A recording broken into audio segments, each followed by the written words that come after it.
மாதவிடாய் காலங்கள்ல பெண்களுக்கு இருக்கிற பெரிய பிரச்சனையே என்ன தெரியுமா? லீக்கேஜ் ஆயிடுமா, ட்ரெஸ்ல ஆயிடுமா, லைட் கலர் ட்ரெஸ் போட்டுட்டு போக முடியாது, பின்னாடி திரும்பி திரும்பி பார்ப்போம் ட்ரெஸ்ல ஆயிடுமான்னு. ஈரம் இருந்துகிட்டே இருக்கும், தொடை பகுதியெல்லாம் ஈரம் ஆயிடும், நடக்க முடியாது, ஓட முடியாது, சைக்கிள்ல போக முடியாது, ஏன்னா ட்ரெஸ்ல ஆயிடுமோன்ற பயம் இருக்கும்.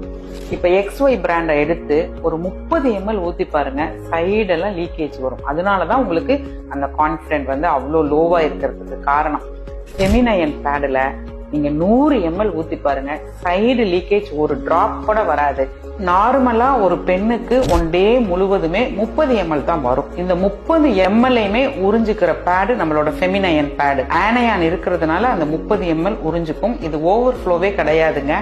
நம்ம அடிக்கடி சேஞ்ச் பண்றதுக்காக இந்த விஷயத்த சொல்லியிருக்காங்க. நீங்க சிந்திச்சு கொள்ளுங்கள், ஃபெமினைனுக்கு மாறிக்கொள்ளுங்கள்.